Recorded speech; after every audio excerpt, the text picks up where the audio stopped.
E para aumentar o desafio à inteligência emocional, eu preciso de pessoas cada vez mais técnicas em um ponto. Não é mais apenas o técnico em informática, aquela pessoa que resolvia desde o cabo até o software, desde a gravação até a conexão. Eu preciso hoje de algo mais complexo. Eu vou contratar alguém especialista em imagens digitais. Essa pessoa não é mais um técnico em informática, é um especialista em imagens digitais. Essa pessoa é especialista em um determinado programa e ela exerce essa especialização. Só que ela trabalha em uma equipe. Não existe apenas o especialista em imagem digital ou o especialista em marketing em redes sociais. Ele está dentro de um departamento maior, de uma empresa maior. E eu tenho a minha especialização, mas tenho que trabalhar em equipe. Hoje, apesar do home office e todas as outras características que a pandemia aprofundou, nós precisamos mais do que nunca da ênfase do trabalho em equipe. E esta ênfase vai desafiar, do ponto de vista da inteligência emocional, minha capacidade em conviver com times diferenciados. As pessoas são muito diferentes quanto à velocidade. A velocidade em tudo, desde a velocidade de começar uma reunião até a velocidade de falar.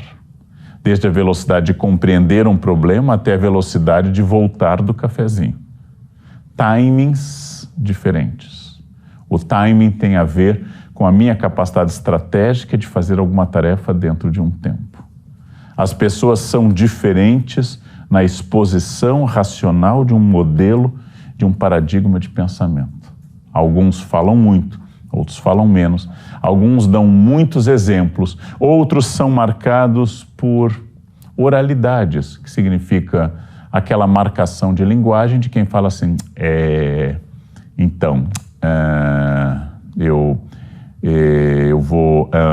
essas oralidades, interjeições, onomatopeias, sons que marcam intervalos de ideias, se forem diferentes das minhas, causam uma irritação profunda. Se eu gosto, sou e defendo uma comunicação direta, objetiva, que a pessoa diga, nós temos 3 problemas. Problema número 1, custos. Problema número 2, atualização de software. Problema número 3, pessoal. Departamento de compras, tem 4 pessoas, precisamos de 6. Isso é uma pessoa objetiva, direta, quase matemática. Mas tem gente que vai dizer, eu não entendi qual é o número 1, onde eu vou número 1. Agora, a pessoa que diz, eu vou falar de 3 problemas, assim, os que eu achei que eram os mais importantes. O primeiro, que eu vou destacar agora, que eu fiquei pensando em casa quando estava vindo para cá, este primeiro, como é que é mesmo? É custo. Por incrível que pareça, eu falei de 2 velocidades narrativas. E a primeira velocidade é a que eu, Leandro, gosto. É direta, é rápida, orações coordenadas, problema, etc. Porém, algumas pessoas pensam de forma diferente. Não é melhor ou pior, apenas pensam de forma diferente. E elas acompanhariam melhor a segunda exposição. Porque ao fazer muitos marcadores, eu estava vindo para cá e pensei, que problemas nós temos na nossa empresa? Eu dou tempo para o outro ouvir. Essa diferença de comunicação, essa diferença de ritmo, essa diferença de marcadores ou não de oralidade na fala, essa diferença de concepção de comunicação vai existir em toda e qualquer equipe, ela existe na sua família, ela existe no almoço de domingo, ela existe no seu Natal, ela existe em todo o ambiente afetivo, ela existe na turma do bar e ela existe na empresa.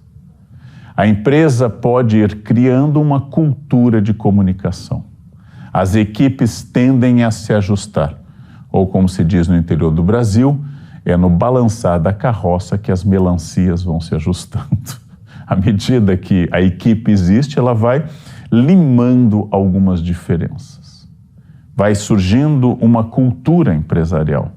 É inteligente, faz parte da inteligência emocional, perceber essa cultura. perceber como funciona isso. Então aqui vem um outro desafio, e vamos agora propriamente, aqui vocês veem a imagem dos dois criadores do conceito de inteligência emocional. A inteligência era medida desde que surgiram os testes de QI, através de percepções linguísticas, lógico-espaciais e matemáticas. O que era um teste de QI?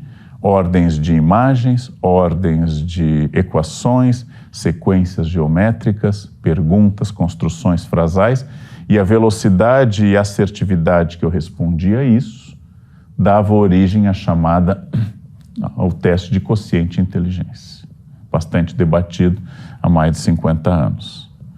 Na década de 70 para 80, nos Estados Unidos, começam a achar que esses testes de QI não estão dando conta de um outro tipo de inteligência. Está em ascensão na psicologia americana a noção de múltiplas inteligências.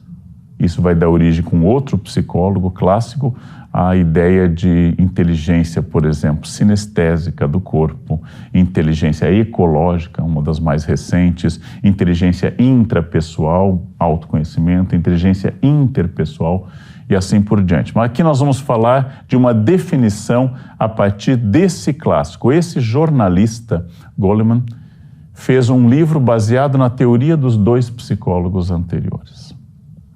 E Goleman tornou esse livro um best-seller, enriqueceu com o livro. O que ele fez? Com um bom texto, que eu recomendo a leitura, com um bom texto, ele vai tentar redefinir, como divulgação, o próprio conceito de inteligência. Não mais exclusivamente cognitiva, não mais lógico-espacial ou matemática, não mais apenas da linguagem. E este livro, que quase todo mundo leu há uns 20 anos, esse livro revoluciona a maneira de eu pensar que a inteligência possa ser mais ampla. Vamos às definições dos criadores. Aquelas duas primeiras imagens que eu mostrei, Salovey e Meyer. O que é inteligência emocional? A capacidade de perceber emoções, integrar emoções para facilitar o pensamento, compreender emoções e regular emoções para promover o crescimento pessoal.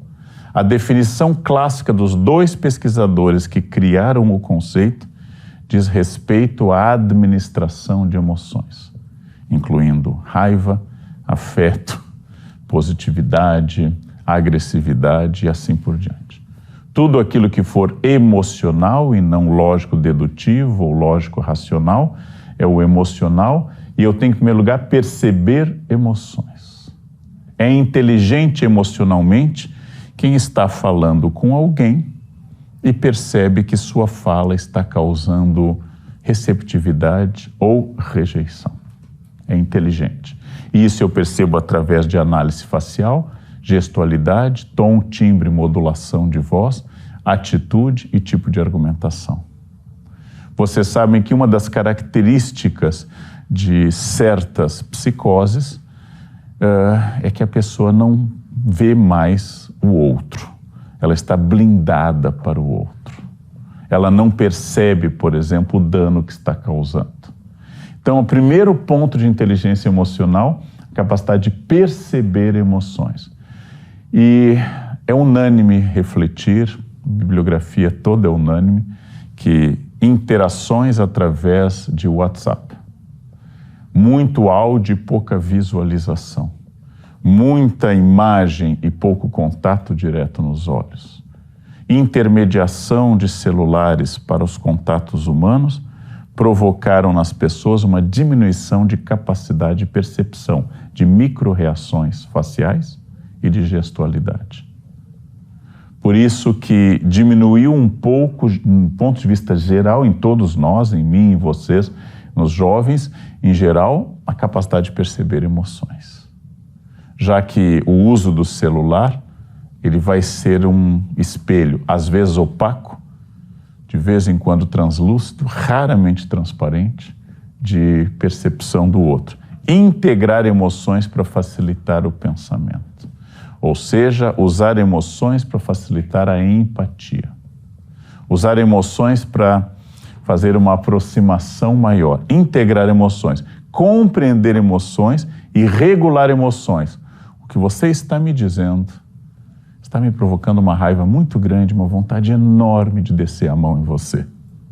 Está vindo dentro de mim uma agressividade que eu identifico, mas eu também identifico que essa agressividade é a minha reação a essa ideia que me remete ao meu pai, ou me remete aos professores da minha escola. Então eu sinto essa emoção chegando, mas eu sou capaz de regular essa emoção.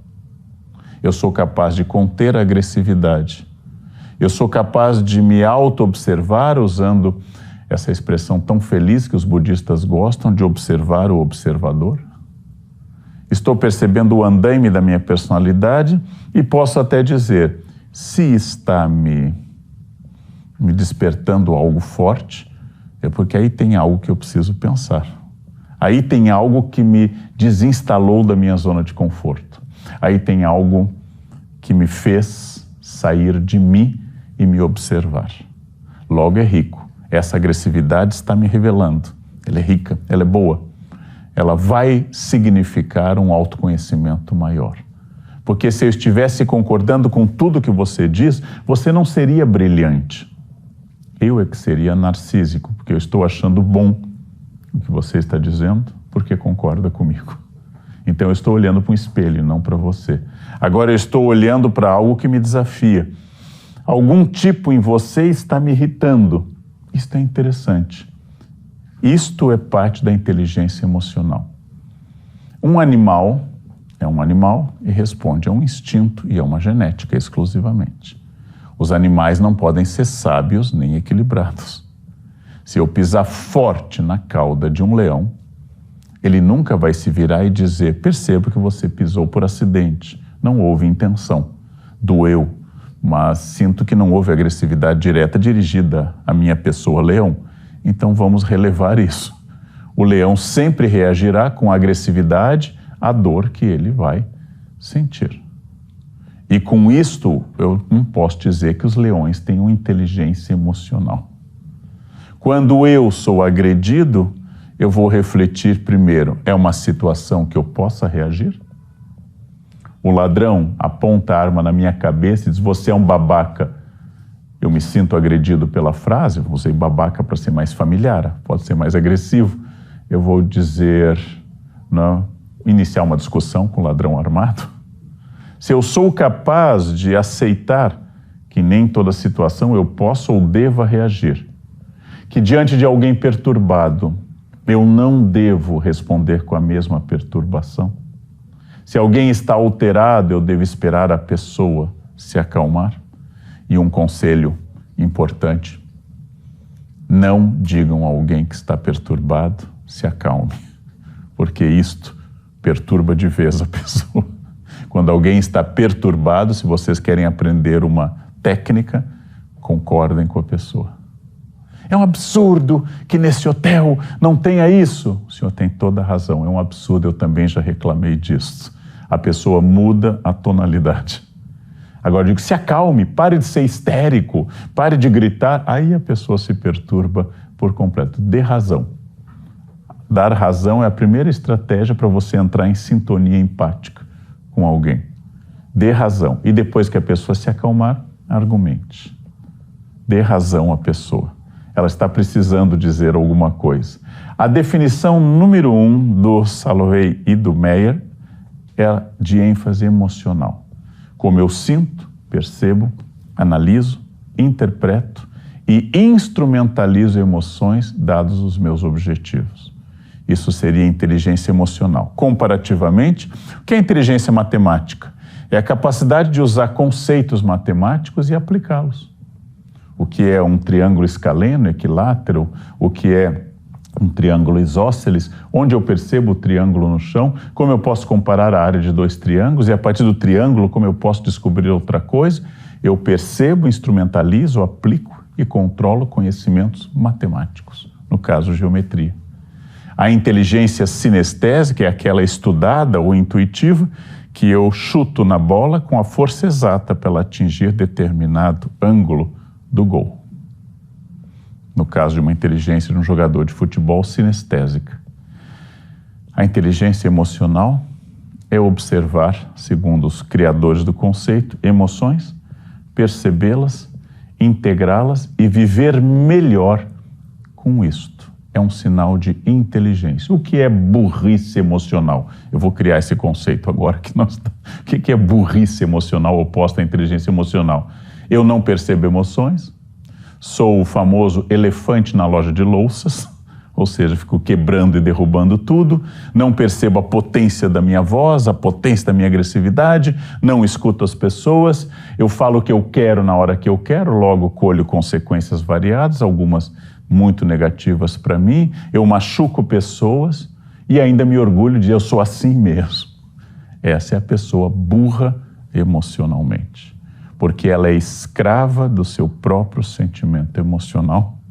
Ela é dependente de uma impulsividade que ela não percebe, não delimita, e ela vive assim, como se fosse uma folha levada ao vento. Inteligência emocional, para os autores, é a capacidade de você dizer a sua emoção, que ela existe, ela é real, a emoção do outro existe e é real, e a partir disso, o que é que nós vamos fazer com isto? O que é que nós vamos fazer com o nosso afeto, paixão, erotismo, raiva, agressividade e assim por diante. Fiz a definição dos dois fundadores, vamos à definição do nosso livro best-seller do Goleman. Goleman vai partir, porque o livro dele é baseado na teoria dos autores, mas ele vai dizer a capacidade de reconhecer nossos próprios sentimentos e os dos outros, de nos motivarmos e de administrar bem as emoções em nós mesmos e nos nossos relacionamentos. Mantém neste conceito o eixo central de emoção. E este eixo central agora está ligeiramente diferente dos autores. Reconhecer em mim e reconhecer no outro, ligeiramente diferente, mais próximo, mas de administrar as emoções nos relacionamentos e em nós. O que eu faço com isto? Aqui tem um sentido muito mais ligado ao mercado. A administração das emoções. Capacidade de administrar emoções. Sou um professor, estou diante de uma classe barulhenta, irrequieta, indisciplinada. Inteligência emocional é eu observar que existe barulho, inquietude, indisciplina. E eu sou a pessoa que de alguma forma deve colaborar para diminuir o barulho, restabelecer a disciplina para proporcionar o processo de ensino-aprendizado. Se eu fico tão barulhento e tão agressivo quanto os meus alunos, eu falhei emocionalmente. Porque o controle da emoção vai fazer com que eu saiba a melhor maneira de buscar a tranquilidade, que é a condição para haver ensino-aprendizado. Eu sou um psiquiatra e o meu paciente sofre de uma grave doença e vê coisas. Eu sou uma mãe de família e meu filho está desesperado com dor de estômago. Eu me sinto perturbado porque, sendo mãe, eu sinto que meu filho está em desespero. Mas a inteligência emocional é: não se desespere a ponto de não poder ajudá-lo. Não se desespere a ponto de fazer parte do problema. Não se desespere a ponto de perder todo e qualquer controle, porque seu filho precisa de calma, equilíbrio, precisa de uma pessoa capaz de ser inteligente emocionalmente. Pois se eu me desesperar junto com o meu paciente, com os meus alunos ou com o meu filho, eu não tenho inteligência emocional. Eu sou um atendente no serviço de atendimento ao cliente, meu cliente está furioso com o produto. Eu estou em um transporte público, exemplo que aparece no livro, logo no início. Eu estou em um transporte público, é um dia de calor insuportável em Nova York. O motorista me recebe com um sorriso. Também ele está sofrendo. O calor de Nova York é insuportável no verão. Quem conhece sabe. Abriu a porta do ônibus, veio aquela lufada de calor. A pessoa entra depois de estar num ponto, naquele calor, e o motorista sorri, bem-vindo, e convida a entrar. A pessoa poderia receber com agressividade, mais um passageiro nesse dia de inferno aqui. Só que o passageiro entraria igual. O passageiro entraria da mesma forma.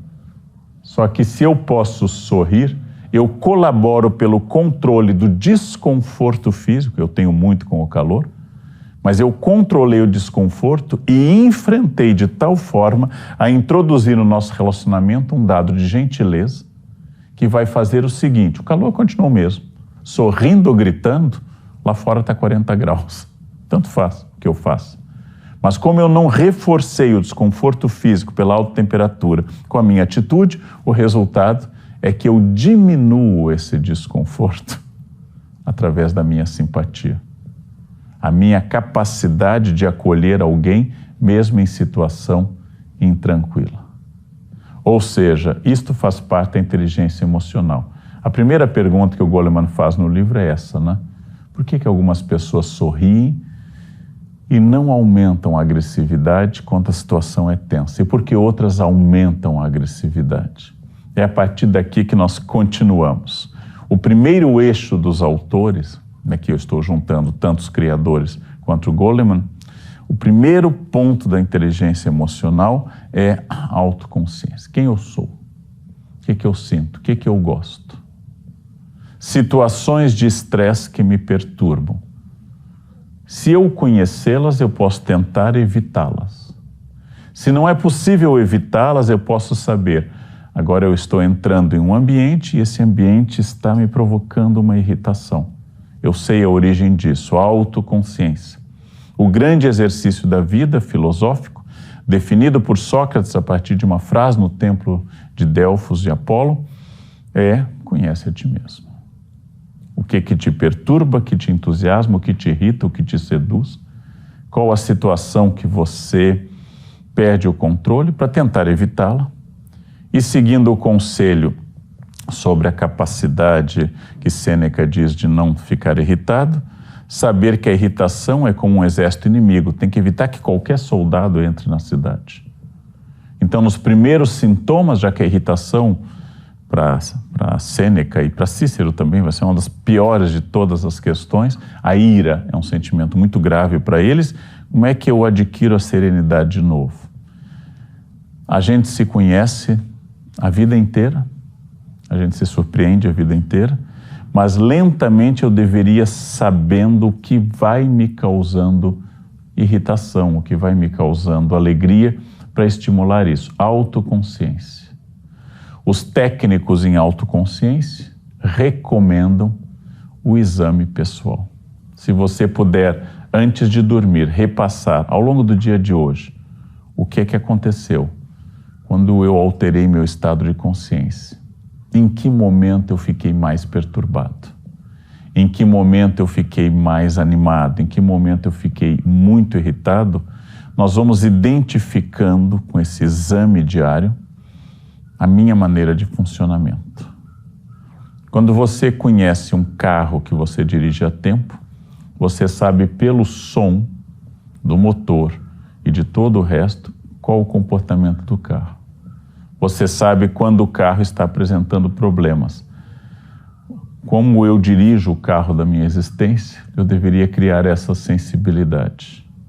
Deveria criar essa sensibilidade de: é hora de parar, precisamos resfriar o motor, é hora de abastecer, está na hora de eu levar para revisão. A autoconsciência é o primeiro eixo da inteligência emocional. Pessoas que se perturbam são pessoas que não se conhecem. Pessoas que se perturbam são pessoas que não conseguem fazer exame de si. A raiva é fruto do descontrole e da ignorância, ideia de Sêneca sobre a tranquilidade também da alma. A autoconsciência é o primeiro eixo. O segundo deriva do primeiro, autocontrole. Mas veja que a nossa cultura vê como negativo o autocontrole, quando na verdade toda a filosofia clássica diz que é um exercício, o grande exercício de vida não é controlar as pessoas, mas controlar a si. O autocontrole não é ser uma pessoa reprimida, o autocontrole é ser uma pessoa livre. Disciplina é a capacidade que eu tenho de atingir meus objetivos. E para isso eu vou, por exemplo, superar o cansaço em determinado momento e fazer o que eu devo fazer. Para isso eu devo ignorar a raiva de determinado momento e exercer a tranquilidade como opção. Para isso eu estou um patamar acima das feras, dos animais, porque eu sou capaz de não expressar imediatamente a minha raiva, porque ela é negativa, porque ela não é construtiva, porque pode ser danosa a mim. Autocontrole é liberdade. A pessoa que sente sono e dorme imediatamente, tem fome e sai para comer, tem raiva e expressa essa raiva, tem violência e manifesta violência física ou verbalmente, não é uma pessoa livre, é uma pessoa escrava das suas emoções e impulsos. Eu estou com sono. Este sono é um cansaço passageiro que eu, se molhar o rosto, tomar um café, der uma voltinha, respirar um ar mais frio, eu me estimulo de novo, então eu posso continuar estudando. Ou este sono é tão profundo, fruto de muita falta de sono, que é melhor eu interromper e dormir, porque o trabalho não é mais produtivo a partir daqui. Por isso que eu disse, voltando, que o autocontrole é fruto da autoconsciência.